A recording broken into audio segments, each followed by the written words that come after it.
And we are live. I just did an interview full length on YouTube, everybody, with Anthony Cabassa. Inform with Anthony. He was once conservative Latino on IG. I call this guy OG MAGA on IG. There's a certain group of them. I would consider myself a little bit in there. I just didn't get, I guess, as big on Instagram. But this guy is a legend in the game, in my opinion. Anthony, thank you for jumping on here. Thanks, bro. Quick intro. Go ahead, Anthony.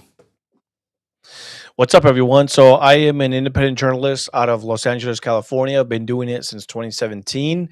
I've still been doing a lot of the protests. If you guys follow me on TikTok at Inform with Anthony, you guys will see that I have recent footage. I go live, do videos, do interviews with a lot of these anti-ICE protests. I am conservative. I am a registered Republican, but when I do my journalism, you'll see my work. It speaks for itself, and I never inject my politics into the work I do. But I've been doing this for about again since 2017, so almost 10 years now. And yeah, I do everything independently. I live here, a Hispanic. Mom's from Mexico. My dad's side from Puerto Rico. And yeah, just happy to be here. Thanks for having me. So, Anthony, let me ask you this real quick. So, you're on the ground with these people when you're out there. How does it feel? Because I've seen your lives. I mean, you let me get on a live with you, and you're doing a lot of the protests when they're deporting the illegals. Like, how does it feel? Is there tension in the air? Is there exhilaration, excitement? Because man, you're in California, bro. You're like in the place that Yeah. a lot of us look to, and you're behind enemy lines. What's the feeling when you get suited up and you go hit a protest or a riot? Yeah, so usually the protests, like at least the protests that I've gone to, they usually start off pretty peaceful, and then the police show up or the ICE agents show up, and then that's usually when like the tensions get a little bit higher, and then there's a lot of back and forth, and then somehow some way it ends up turning a little bit violent. Not all of them, obviously. For example, this past Saturday I was in Los Angeles. I went to go cover protests in downtown LA. They were marching from like a park in Los Angeles, and then we're going to march over to the federal building, which is the ICE detention center. Well, that is where they keep a lot of the migrants that they're going to be deporting and that they've already arrested. So it's going to be a hot spot in Los Angeles. And so when they're marching, when they're holding up the signs, when they're going through the city, it remains peaceful. The moment it gets, the tensions are really high is when they arrive at the place that they're protesting to. In this case, it was the federal ICE detention center. That's when it kind of, becomes a confrontation. The protesters start yelling, kind of like the ICE agents there, kind of taunting them. At some points, they, start launching items at them, water bottles, or anything else like that. Last June, when I was covering that same location, what some of the protesters were doing was they were opening up their backpacks, grabbing hammers, and they were breaking down pieces of cement of the public, just out in the public, whatever cement they can put into smaller pieces, and they were launching those pieces of cement toward the DHS agents, and so that obviously gets a reaction of a DHS. They come out in riot gear. They use less than lethal rounds. Stuff like that. And so, what I do is obviously I also have protective equipment. Usually, when I first show up, when they're first gathering, I just wear a hat and just regular stuff, regular clothes. But I do have a backpack where I keep all my gear with me, and then I always carry my helmet just in case. I've seen a lot of instances where journalists are getting hit in their head because things are flying around, and you accidentally get hit, and so obviously you want to protect the head. So I always carry my helmet at the very least, and then I also have like a bulletproof vest for the more intense rioting that I've seen. That's kind of a leftover from the George Floyd riots era. But then I also kind of have like a more lightweight kind of anti-knife vest that I use, and again that kind of helps protect the body against any kind of ricochet. Maybe I get caught in a crossfire between protesters and police and I get hit with something, so that kind of helps protect that. And so yeah, I also very importantly wear an underwear with a cup. Very, very, Oh, very important. wow. And I don't have Yeah, to man. ask you why, but I'm pretty sure that's anyways, we'll move on. But It's happened. did, It's happened. Yeah. did you ever think, bro, like you saying this is crazy? It's kind of like me the other day. I told my buddy, I said, yeah, I get threats all the time. Me and my wife were used to it. He's all, bro, do you hear what you're saying? You're saying that you get threatened every day online. You think you like that's normal. That's not normal. But did you ever think that you will be in downtown LA at a riot for someone like George Floyd or something else you're covering that you'd have to go with all this gear in order to survive and not sustain any eye injury or head injuries. Like this is like kind of crazy. What are your thoughts on the overall situation of you going and documenting this? You have a really good stance on this. Why do you do this? I mean, this is pretty crazy if you think about it. Yeah, sure. So no, I never thought that in order to cover, just the regular news that I would have to kind of don on all this gear, whether it's a gas mask, whether it's a helmet, whether it's a vest, whether it's a cup in my underwear to protect my goods or whatever. I never thought that that's what it would mean to have to cover protests or cover these things. Because what you really want is you want it to remain peaceful. And like I said, I've been to plenty of peaceful protests, whether they were anti-cop, anti-ICE, etc. Where I go, I cover it, and it's not violent at all. Some of those examples are the No Kings protests. So I covered both of them: No Kings the first time, and the No Kings the second time. And for that specific protest, it didn't get violent either time. It wasn't until the nighttime where a different crew kind of came in. More anarchist style, more like the Democratic Socialists of America, the Party of Socialism Liberation. Those are kind of like the more like agitating ones. At least people that come to those protests, they're more like anarchist in style. I'm not saying that it's necessarily those organizations, but it seems like those organizations attract those more like anarchist, very anti-government people. And so, yeah, it's something that you have to be on the lookout for. There's a good rule of thumb that I have is do what the police do or do what the DHS agents do. When people first show up, the police are just kind of leaning up against their cars. They're just kind of having a good time. They're talking amongst each other. Maybe they'll get a couple hecklers there saying, we hate the police, we hate ICE, we hate the government, whatever. They just mind their own business. When the tensions are a little bit more high, you start noticing that the more police are showing up. Some of them start putting their helmets on.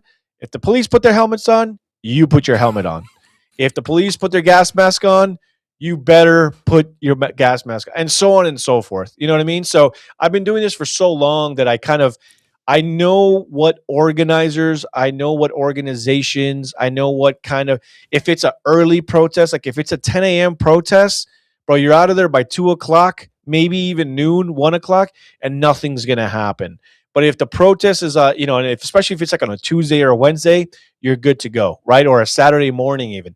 But if you're like there at a protest, Cinco de like Mayo. when, for example, when Renee Good just got shot in Minneapolis, for example, and I saw that the protest was on a Friday night, 6 p.m., I was like, oh, for sure, I'm bringing all my gear because tensions are extremely high already because this protester just got shot out there for trying to run over an ICE agent. That confrontation that happened there, so that's why they're having the protest. And then on their posters, they're saying "Justice for her, down with ICE." I'm like, okay, so already going into it, people are showing up like fist ready. You know what I mean? Like they're ready for like a showdown. With whoever tries to stop them, and then obviously because of the time, I've been doing this for a long time, that I know that in the morning protest nothing's going to happen, but if you start your protest closer to sunset and the sun starts going down, that allows for people to kind of come up dressed up in all black, and they're able to kind of navigate through these side streets a little bit better and conceal their identities a little bit better. So yeah, it's been interesting for sure, what the things that you learn, but then also the things you have to take with you depending on the day, the time, and the groups that are putting together the protests. And I want to ask you. So I guess once, so basically how long you're going to be out there. So when you kiss the wife and the kids and you're heading out, you have all your gear, and sometimes that you might have to be other extra hours. But talk about that one time we saw you. You were blowing up on TikTok. You were stuck in the tunnel, bro. Right? Were you stuck in the tunnel? Yeah. With a bunch of people. What happened that night? Because I think they said everybody's going to get arrested. What happened that night when you got stuck in the tunnel? Yeah. So what ends up happening is some of these protests, the organizers have permits for them. And then eventually what ends up happening is, even if it's a permitted event, you don't have the ability to just block traffic, for example. And so usually what ends up happening is the police show up if you're not abiding by your permit. So if you're supposed to have a rally at a park and you stay in the park and no one's being a knucklehead, the police don't even show up. There's been protests where I go and there's not even a single police officer nearby. and the protest goes just fine. But what ends up happening, like I said, with these evening protests, and especially depending on what why the protest is being held, and if tensions are high already in the city, um, you kind of know that they're not going to.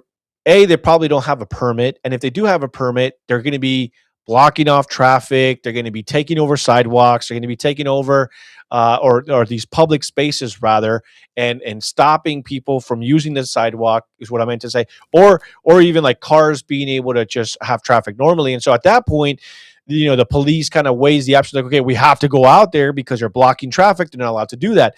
So sometimes the police come out there and they're like, hey, you got either got to get back to the park, or you got to go back to the permitted area, or you got to get on the sidewalk. You're more than fine to protest, but that's kind of seen like as a confrontation. And so the protesters start saying like, F you, F the police, F the government, F you guys. All you guys do is kill black and brown people, so on and so forth. So then that's when the police are like, okay, we're going to need backup. So then more police show up, which just makes the protests and the crowd angrier.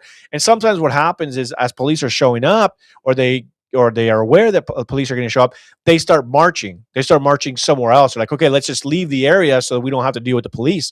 So then that night they were marching through like these tunnels and these freeways and underpasses, etc. And then what ends up happening is, after a while, if the police have to label the protest an unlawful assembly, and the protesters have to do things that merit calling it that. You can't just call something unlawful. There has to be specific things that the protesters are doing, like blocking traffic, refusing to disperse, etc., or not listening to police. Then they're like, okay, you know what? We're just going to go ahead and call this an unlawful assembly. That now authorizes police to do more tactics, right? And call in reinforcements, and et cetera. So the protesters were trying to find a way to kind of avoid police. And what ended up happening was the police got ahead of them. They're like, we're blocking you all in this tunnel. And at that point, they had been telling the protesters, you need to disperse. They had been telling them for hours. There's a LAPD or a police helicopter to a megaphone saying, you need to disperse. You need to leave the area. You can't be gathered. A lot of them are peeling out, like in the street, like they're burning rubber with their motorcycles. Sometimes there's looting. Sometimes there's broken glass everywhere. Some small businesses get their windows smashed. A lot of graffiti. There's anti-government messaging saying "F the police," "F the pigs," et cetera, et cetera. So when the police see that, they're like, okay, now it's gotten to the point where we've asked you to disperse. You're failing to disperse. When we're asking you nicely, you're yelling at us. You're maybe being racially insensitive. Obviously, there's a lot of Hispanic protesters. They're looking at Hispanic police, calling them slurs, calling them things I do not wish to repeat, because we're live on TikTok, whatever.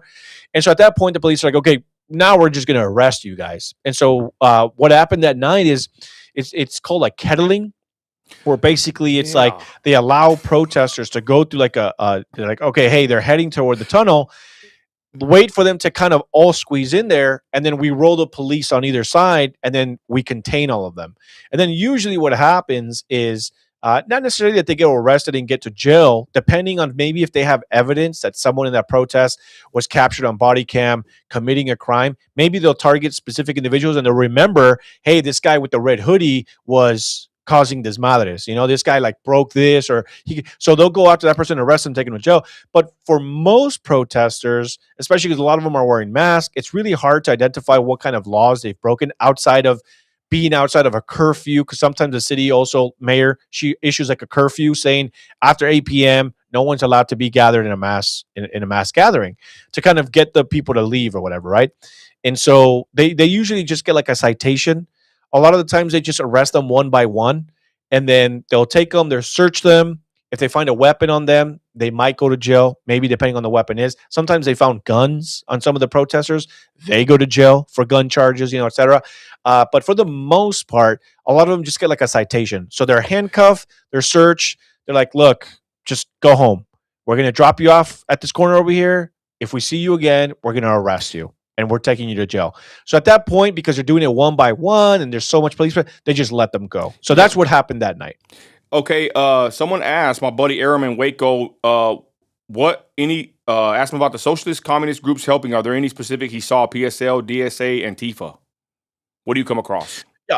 Yeah, all three. So for sure. So I mean, here in like Los Angeles, we also have like the Brown Berets, which is like a Chicano movement. Yeah, they have them here. You have like La Raza, you have Unión del Barrio, you have Democratic Socialists of America is a big one. They were the ones that just organized on Saturday, this past Saturday, and that got a little bit violent toward the end as well. After they were kind of all leaving, but that was in front of the federal detention center. Got a little bit violent. Protesters facing off with federal agents there, DHS agents. PSL is another big one, Party of Socialism and Liberation. We got a lot of groups out here, a lot of groups. And so, yeah, all of those were present. Okay, so let me ask you. I want to kind of segue everybody watching this. Inform with Anthony, conservative Latino legend in the game. He be out there covering the riots and the protest. Right now with Renee Good, I saw your take on it. I really appreciate your journalism. Y'all follow him on all platforms. Y'all were he's trying to push more on Facebook here and on YouTube as well. But the situation with Renee Good, give your overall just your thought on that, and how come maybe you don't hear about that in California? Like, unless I'm misinformed, but I kind of feel like Cali gets more of a more leeway in the protests or riots. But what are your thoughts on the Renee Good situation? I mean, like, kind of got when it first came out, and I'll just be honest, and this is like where I tell people all the time, it doesn't matter if you're Democrat, doesn't matter if Republican, you shouldn't want to be right for the sake of your side being right. You should want to be right because the facts state that you are right. So when I first saw the video come out, I thought to myself, I think this is a bad situation. I don't think this was warranted. I'm not seeing with my own eyes enough information. So I'm like, okay, let's wait like a minute or two and let's see if maybe because this is going pretty viral, DHS offers a statement on what exactly happened. Maybe they're doing an internal investigation. Let's wait to see. And the thing that kind of changed my mind about it was there was one specific angle that showed that it looked like, because initially I thought to myself, why is a police officer or an agent in front of the vehicle? I did a quick Google search and it said that in neither in federal or local or state police is a law enforcement officer taught to stand in front of a vehicle as a way to stop them. So that's why initially the very couple seconds I saw, I was like, why is he standing in front of the vehicle? I don't think that's a good thing to do. And so I was like, I don't think so. But then there was one angle that showed that it looked like he was actually coming around. So it kind of looked like he was doing like a circle or he was moving in. And then when she backed up, that placed that officer in front of the vehicle. Oh, And then from that angle, it showed like he got hit, you know? It was a grainy video. So I'm like, man, from what I'm seeing, it clearly shows that he got hit. And so I'm like, look, if he got hit, then maybe, I think this would be justified. And so the thing is when I look at these scenarios, I don't think to myself, how do I justify this to my Republican audience? The way I try to present it is if I were a lawyer, if I were in court, oh, almost like I'm talking to like a judge. Like, look, I better have evidence that without a shadow of a doubt. It's almost like I'm the way I think sometimes in my content creation is I'm going before a jury and I've got 12 people who don't know who I am and I have to prove to them that this is right because being an independent journalist, I rely on crowdfunding. I rely on my audience to support me. A lot of them fund, my trips to the East Coast or the border. When we had an open border in Texas, I went out there a lot, and a lot of that money that I got to go out there and fly out there and stay at hotels were because of my audience. And so to me, I'm thinking to myself, a lot of these people support me because I'm objective and factual, not because I'm a cheerleader for Republicans or Democrats. And so when I present the information, I want to make sure that I'm right. And so I did a breakdown. I did a frame by frame and I'm like, dude, I think this was justified. And then it came to mm. find out that that same ICE agent had been dragged but in a similar situation by another migrant that it was a targeted stop and was dragged over 300 feet and was hospitalized. And so in my mind, and again, I did this, which was so interesting because I don't think a lot of people did this, was I'm thinking two things. One, this justifies him more because he's probably quicker on the draw because he's like, I've been here before. His mind is like, yo, player, We've been here before. Get that gun out because I think something is, and then boom, he gets hit. Right. The second thing I thought about, and a lot of people didn't think about, is well, wait a minute. If this happened to him 6 months ago, was he a liability? Was he a Why was he out on the field again if this happened to him Oh, just 6 months ago, right? And so what I did, again, before I posted anything, I reached out to my contacts at ICE. And I got on a phone call with these representatives, and I asked them as a journalist, I said, "What is your standard operating procedure for an agent injured on the field?" Because I'm thinking again like a lawyer. Like, yeah. let's say this were to go to trial. If I'm the lawyer for Renee Good or for the state or whatever, and I find out that this agent was allowed to go back on the field while maybe being a liability, right? Because I'm thinking, let's say he had to go to like a therapist to talk about the post traumatic drama, right? The stress that he went into. But let's say he ignored that. What if his supervisor said, "Yo, bro, Trump said we need mass deportations. We can't afford to have you at home for 6 months or a year. We can't afford to send you to therapy. You need to get back out there." Maybe he said, like, "Bro, but I'm not good yet," And they're like, "We don't care. You either go out there and start deporting, or you're out of the force." And so that's the way I'm thinking. I'm like, was he a liability? And so from what I got from the ICE agents was that this agent did follow protocol and that he was green lighted to go back on the field. But again, these are all questions that I'm thinking to myself because again, I'm not thinking, you know, oh, how do I make this so that law enforcement is justified? Oh, I back the blues, so therefore I'm just going to ignore this whole situation. No, I'm thinking like a lawyer. I'm thinking both sides. I'm Oh. thinking, okay, it seems he's more justified, but also did the agency follow protocol in getting him back on the field? And You know? I'm glad you said that because my people we're diehard Trumpers, bro. Like we back in the blue, and I'm glad you have that different Sure. train of thought because I mean I'm just I'm just tired of these people to be honest. And Renee Good, Sure. you know how our stance on that, especially those the people that they call us certain words here. I don't want to say it on Facebook, but I'm glad you look at it like that because that's the best way to look at it, right? In a court of law, Right. Yeah. a lawyer perspective, Right. because Yeah. I mean that's what at the end of the day. Let's be honest, that's what really matters. At the end of the day, that's what really Right. matters Exactly. is what they could prove. If you're going to get found guilty, innocent, whatever, in a court of law, I'm glad you actually have that Sure. perspective because it helps me be a better journalist myself. Because I'm like, you know what, you have you thought different and more deeply into it, and you actually got a hold of ICE and you found out that he was cleared for duty. That's very interesting. And Right. real quick, touch on you said that something happened with you one time, right? Where they try to blame the police, and because of your footage, what happened with that case? Touch on that real quick. Yeah, so it's something that we were kind of talking about as to like why do I do what I do, and there's been a lot of instances where obviously a lot of people I think know, regardless of what side you're on politically, that the media just can't be trusted. Whether you want to say Fox News is fake news, I don't listen to Fox News. I kind of more rely on headlines to kind of get an idea of what's happening, but I don't necessarily rely on them for sourcing. I just don't necessarily care for corporate media. I don't care for Fox News or CNN. I'm more like I like following the journalist himself. Is this a good journalist? You know what I'm saying? I've got some CNN people that I follow because I actually think they're good journalists, believe it or not. But anyways, and so what I do is, as an independent journalist, is I show up and I want to document what's happening. And so there was one incident last year in which there was a lot of headlines saying that somebody got ran over at a Los Angeles protest that I just so happened to be at.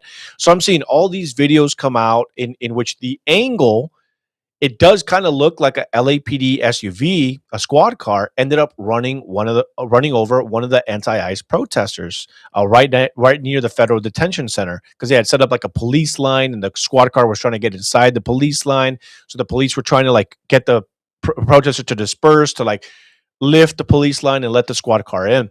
And so from all the angles and the headlines, it looked like these two police officers were about to become very famous with a lawsuit. And so I just so happened to be live on TikTok, and I just so happened to be directly behind this gentleman. when it happened, I didn't even know that I caught it because I was looking elsewhere. I know that the car was going to go in front of me to the right. So I'm kind of already like looking that way. Like, what are the police doing to kind of disperse the crowd? Because there's a lot of people here surrounding the vehicle. And so all of a sudden I see this guy on the floor. And so people said like, "Hey, you actually caught it." And that's not what happened. So people went back and clipped my TikTok and then they send it to me and they're like, "Look, your video shows that he kind of like leans into the vehicle and then pretends to like fall over." And they just caught it so clear, you know? And so people immediately were like, "Ah, dude, this guy faked it. This guy faked it." And then people started finding out that this guy's kind of like a normal protester. He's been protesting out there for years. I think this same protester has been protesting with these same organizations, I believe, if I'm not mistaken, since like George Floyd. And he's been interviewed before, etc. So as soon as his images came out, they're like, "Oh, we know this guy. This guy's always out there yelling at police and Slip and calling fall. them slurs and all this stuff." Which again, I'm not saying it's justified to hit protesters because they're calling you names. That's protected speech, right? That's what the First Amendment is. It's to protect speech that you and I don't like or that other people don't like, right, etc. But in that specific instance, I was just able to get the moment where the guy just basically faked it. And then later that night, he came back and continued protesting, so he was fine. He did a slip and fall at the protest, didn't he? Trying to trying to come up. Okay, Yeah, exactly. Aram has a question. He says, "Where do you think this is all headed?" Because I'm pretty sure when you're out there, at least us outside looking in, it looks apocalyptic. You know what I mean? Where do you think all this is Yeah. heading? I mean, you got involved. The full video is gonna drop it on YouTube, y'all. Great interview, 100 hour and 20 minutes with Anthony here pretty soon. But this is just a Facebook Live. But where do you think this is headed? Do you think that this is headed in a bad direction? Where do you see the country going forward from your perspective? Well, man, it's a loaded question. It's a very good question, and I think it's a question that a lot of people want to know, including myself, is where is this all headed? And I've got a group of good journalists that I've been doing independent media with since the George Floyd riots, and a lot of us are kind of talking to each other, and I'm like, dude, we're starting to get the George Floyd feelings, where these protests are kind of starting to turn into riots and they're getting more prominent. They're getting more violent in nature. Just yesterday, I was going to sleep and I was watching videos coming out of Minneapolis, and I saw that ICE agents and FBI agents had their cars and SUVs broken into, and the protesters ended up stealing pertinent information to include FBI agents' personal information, their names, who's working, list of other employees and FBI agents. And there was even a guy that ended up taking an FBI's rifle and bullets with him, and he ended up just running away. So who knows what he's doing with that? Who knows if they were able to track him? I saw the FBI came out with like $100,000 reward for information that could lead to the arrest of the people that broke into them because they stole a lot of pertinent information. They stole badges of law enforcement. So we got people out there maybe pretending to be law enforcement. That's not what you want. And so I think that we're kind of on the eve that at least we see that I'm starting to see a lot of parallels between the George Floyd nationwide riots and this time. I think the only difference, to be honest, is that this is happening during the winter time. It's very cold out there. And I don't think enough people want to go out there. But also, people are working right now. There's there's college students are in school. Usually, when we see these protests, they happen in the summertime. Obviously, the weather is a big factor. People want to be out there when it's not so hot, or not so cold. Rather, is what I meant to say. But also, a lot of college students and university students, which a lot of them partake in these protests, that it may eventually lead to riots. So pay close attention to things leading up to May and June, and especially because it's the midterm election year. This is a very big year for Democrats because they need to be able to take back the House and the Senate. But with President Trump kind of promising voter reform, there's already a lot of talk, not just at the grassroots level, but at the leadership level from top prominent Democrats like Gavin Newsom saying that Donald Trump is about to rig the elections. So they're kind of setting up the stage of like, if we lose, we need you guys to know that it's because of rigged and stolen elections. And so I truly believe that it's not just a national realignment that Trump is guiding us through. There's also a global realignment. We're talking about Greenland. We're talking about Venezuela. We're talking about, Iran, Russia, China. I think there's a lot of global interest that would want to see Donald Trump kind of sick the dogs on him, and those dogs are Democrats in the sense that you're bringing back checks and balances. And so I think it's in the national interest and the global interest that Donald Trump be out of office, or at the very minimum, he be taken, a lot of his power be taken and stripped away. And so the way you do that is by investing in things that make Donald Trump look bad, and paint him out to be, to all the voters nationwide, that under him there's chaos, there's civil strife, there's early signs of civil war, where you've got state governors like Tim Walz saying, we're being invaded by the federal government, and saying that, just straight up saying ICE agents are here knocking door to door, asking people, where are your colored neighbors at, so that we can arrest them. And so to me, it's like, wow, like you're telling all Minnesotans that this is what's really happening. I can't tell you, how many times I've seen on TikToks people making videos and they're visibly shaking because they truly do believe that ICE agents are modern day Gestapo agents, that it is a rogue military acting on behalf of Donald Trump, that are simply just picking up anyone that doesn't look the right way or doesn't sound the right way. And there's a conversation to be had. And again, this is where, again, the journalist side of me comes out. There have been some cases where I'm like, damn, dog, this is messed up what these people are doing to just American citizens. This guy was just recording. He has every right to, and they beat this guy up or whatever, right? And in this case specifically, I'm not trying to generalize. I believe the guy's name was Juan Carlos, and it turns out that he was like a 20-year-old. He was just recording, and I don't know if it was like mistaken identity or what, but they beat the guy up pretty bad. And I reached out to ICE for comment, and it was actually one of those scenarios, one of the few times ICE didn't reach back out to me. And so it's not that I think that they're involved like in a cover up. I think they're just aware of that incident, and it's unfortunate, of course, that it happens. And I'm not saying that it's justified in it by any means, but yeah, I mean, again, there's a conversation to be had, but I just don't think the answer is telling and lying to everyone that this is what the federal government is up to. And because the last thing you want is, you don't want to instill fear into the people that are, not strong people, perhaps mentally to begin with. You don't want women living in fear. You don't want children living in fear because your governor said that pretty soon you're going to get a knock on the door. And the odds are, even if you're an American citizen, but you don't like to look the right way, that you're going to be deported. Or you're just going to be taken and kidnapped away, right? That's not the message you want. But also for the people that are just angry. There's a lot of people that are hearing what he's saying.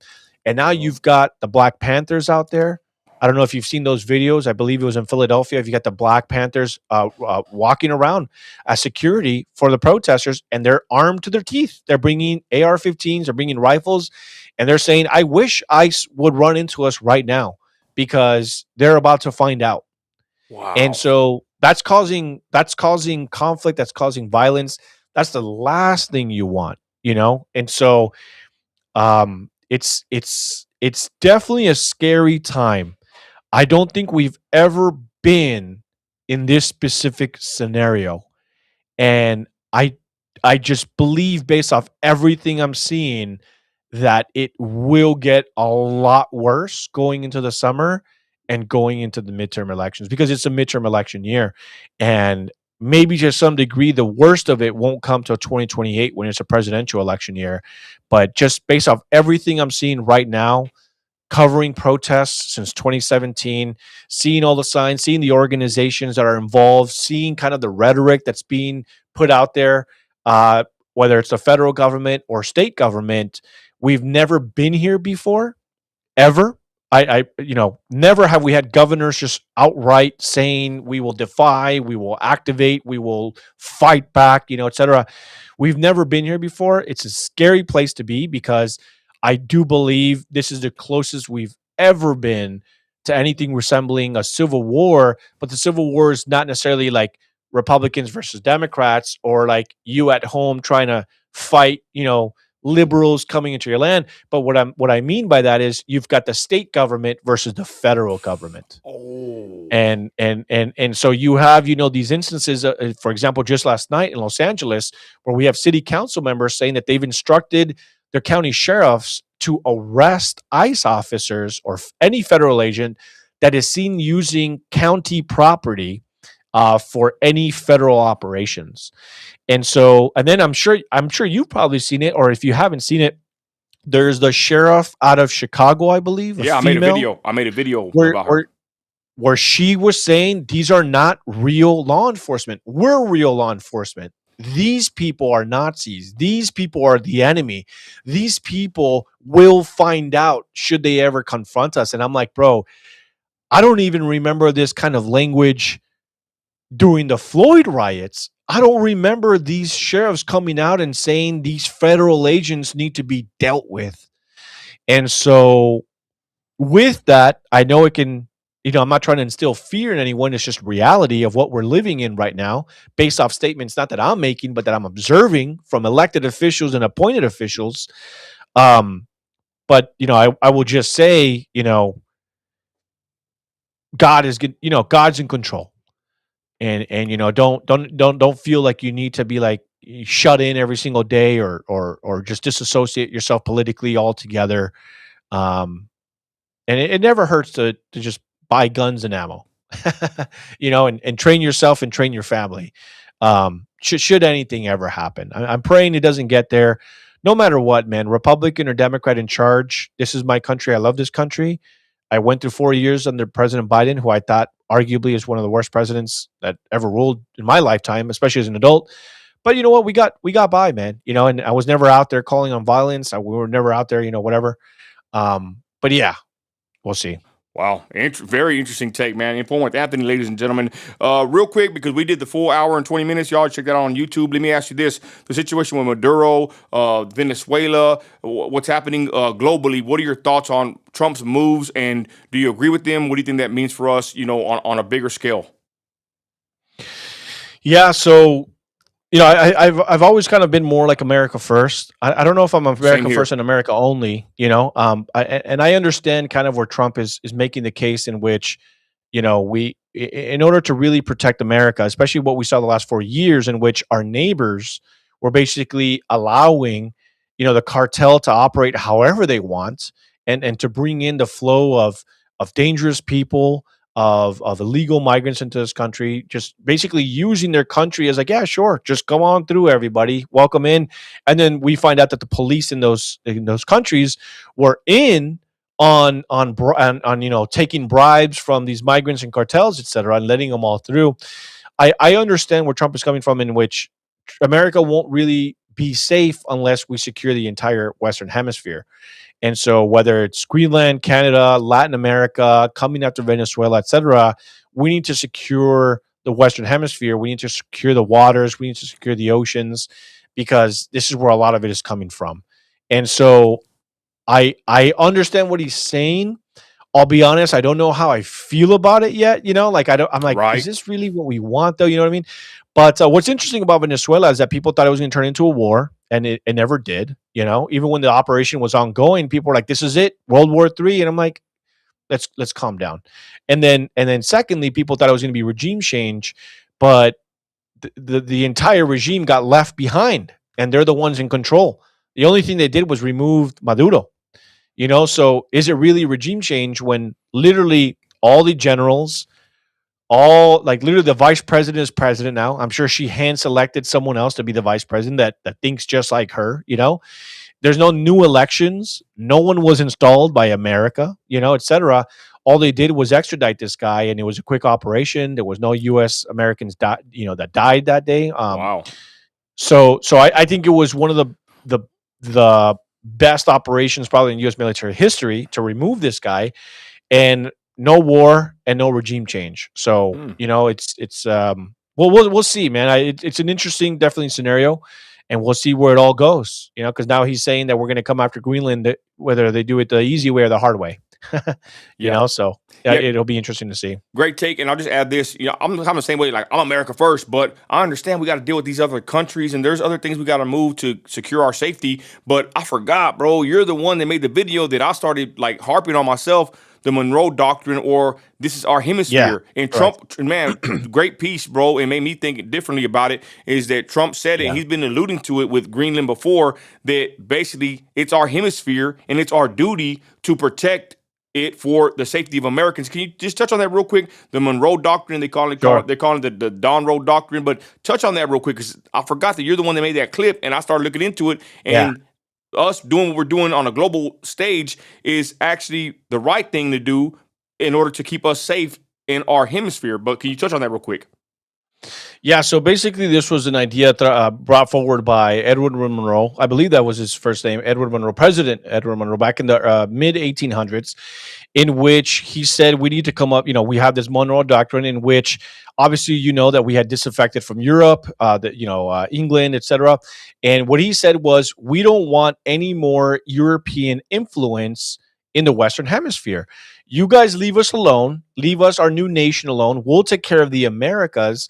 You guys take care of your own thing, and we promise not to interfere with your business. You promise not to interfere with our business.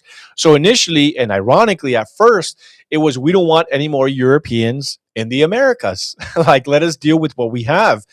And then eventually in the early 1900s, it kind of evolved into we just don't want any foreign influence, not just European, but we just don't want any foreign influence in the Americas. And so basically, that's what Trump has been saying is you have Russia, China, Iran that have basically been building these military sites in Latin America, building port ships. There's a really good journalist that went on the Sean Ryan podcast. I forget what her name is, full name is, but her name is like Kat, K-A-T. So if you Google or YouTube Sean Ryan plus Kat, you'll see what I'm talking about. But she's a journalist out of Mexico talking about how foreign foreign military that is training the cartel on drone warfare, teaching them how to mount guns on their trucks and all this urban warfare. And so obviously, like, one can stand and say, why would you want that? Why would you want that happening so close to your border? And so, one thing that someone said that it kind of stuck with me is isolationism only works if every country is isolationist. Because if not, if America is like we only care about our 50 states and nothing else, then places like China and Russia are going to be like, oh, perfect. That's exactly what we wanted to hear because we're about to start surrounding you actually because we want you out of the picture. We want to be the global power. We want to be the ones that are have the highest GDP in the entire world.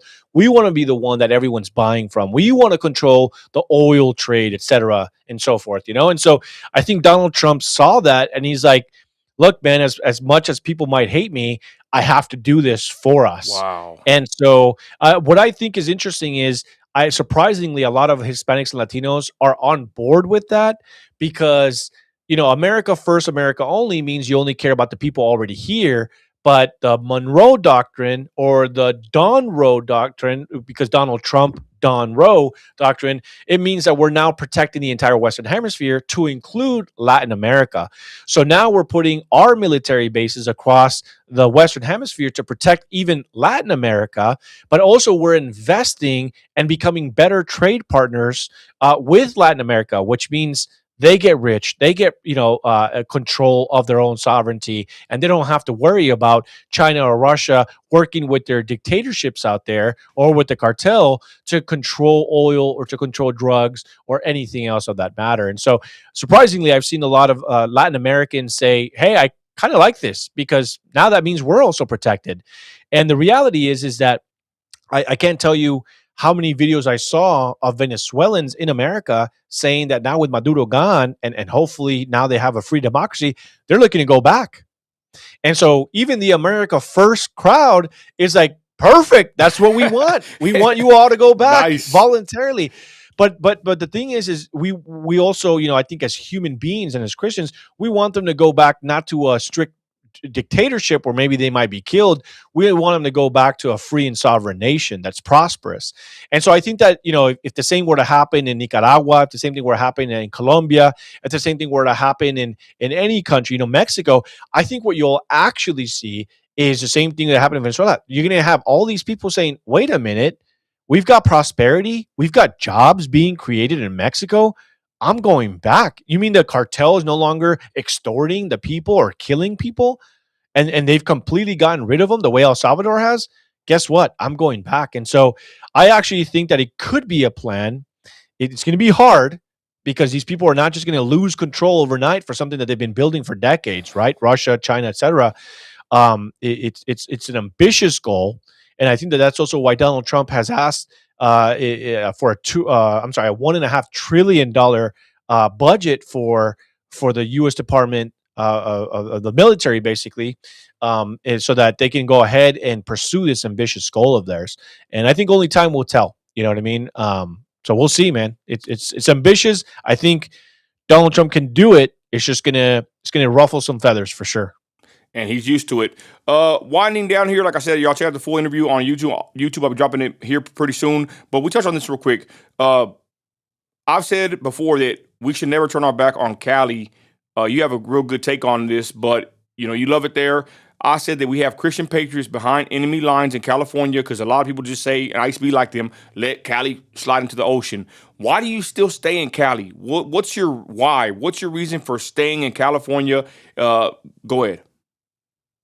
Yeah, sure. So I think that, again, coming from a son of a Mexican immigrant, a lot of the reason why people flee their homes is because things are getting pretty bad. And so I think that there needs to be more people that kind of stay and fight. And because all these countries are beautiful, man. You know what I mean? Like Mexico is a very beautiful place. I've been to most of Latin America. I've been to Peru. I've been to the ports of Colombia. I've been to Panama. A lot of these places are, I mean, they're tourist destinations. They're great. The problem is that so many either people migrate away or they're just not involved in politics enough that they've allowed the government to just run it corruptly. And so my motto is just kind of like at some point we got to stay and fight. And so this is my home. I was born and raised in California. I don't want to move. My entire family's here. I think I got maybe one sibling that lives in Florida, and Florida is too hot and humid. No, thank you. California just has perfect weather, and the government might suck here, but I feel like it's my duty as a Californian born and raised, that is my duty to try to make it better. And especially as a U.S. veteran, like I swore to protect my entire nation, not just red states, not just blue states, but it's something that I want to fight for every inch. Like if the enemy is trying to drive you out, why would you give them such a beautiful state like California? Like, oh yeah, here, just have this entire state. And if you think they're just going to stop there, then I've got a bridge to sell you, because that's not where people that think differently from you are going to stop. They're going to want every single state. And so if every conservative, if every Republican is moving to Tennessee, Texas, and Florida, we're only going to have control over 3 states. We need control over all states. You know what I mean? And so we need to be fighting where we're at. And so I'm just very passionate about fighting for what you believe in, no matter how hard the circumstances are or how small the odds are.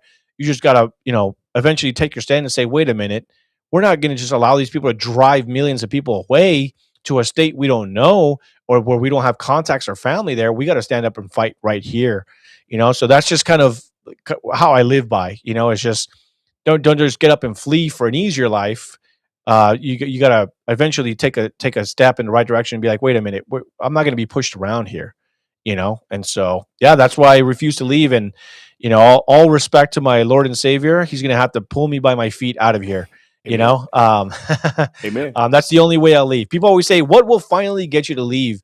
And I'm like, dude, literally, I have to wake up and there has to be an invisible entity pulling me by my feet and dragging me across state lines. That's the only way I'm leaving. Wow, let's go. So it's Inform with Anthony, y'all. This is a little extra live we went. I appreciate your time. He's in California, in the thick of it, y'all. The interview will be dropping on my YouTube channel, the full one. Final words for the people, and where can they follow you at? Go ahead. Yeah, man. Thank you so much again for having me across your platforms. I appreciate it. And to your audience, I appreciate you guys as well. So if you guys want to follow me, I'm across all social media at Inform with Anthony. And, I do everything on Instagram, Meta platforms, YouTube. I just started a podcast, Inform with Anthony podcast. So you guys can follow me there. And I guess just my finishing message is, no matter how dark things seem, regardless of what political side you're in, things are always going to get better. Fight for what you believe in, but most importantly, fight for what you know is right. And what I mean by that is not right according to you, but right according to God. And so long as you're honed in on that, that's your foundation to do what's right by God and Christ.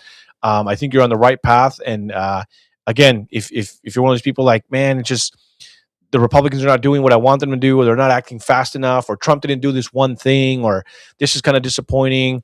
Look, man, that's just politics. If our churches are corrupt, why would you think our political parties are not? You know what I Mm, mean? And so just remember that. We didn't elect a perfect person.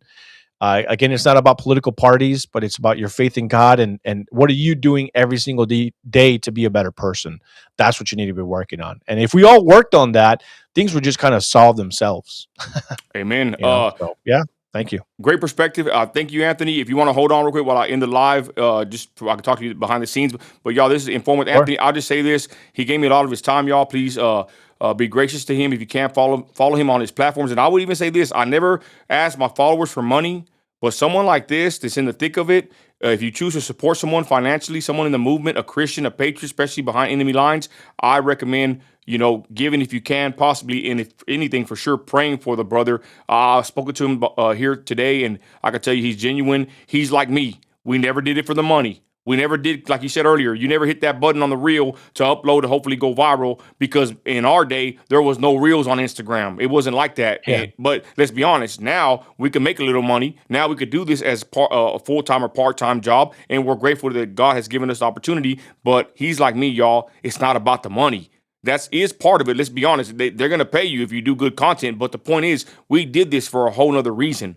We became targets in this movement for a whole other reason, to bring truth and to push, our Christian conservative values upon the nation. That's what I'm doing. I don't want to be too heavenly minded to do no earthly good, and Anthony's in the same boat. So, Anthony, I commend you. I appreciate you. You're a legend in the game, and I thank you for your Thank time. you, brother. And God bless you. And everybody watching, have a blessed night. And check us out on YouTube, y'all. A full interview will be dropping. Thank y'all for y'all's time. Thank you, brother. Thank you.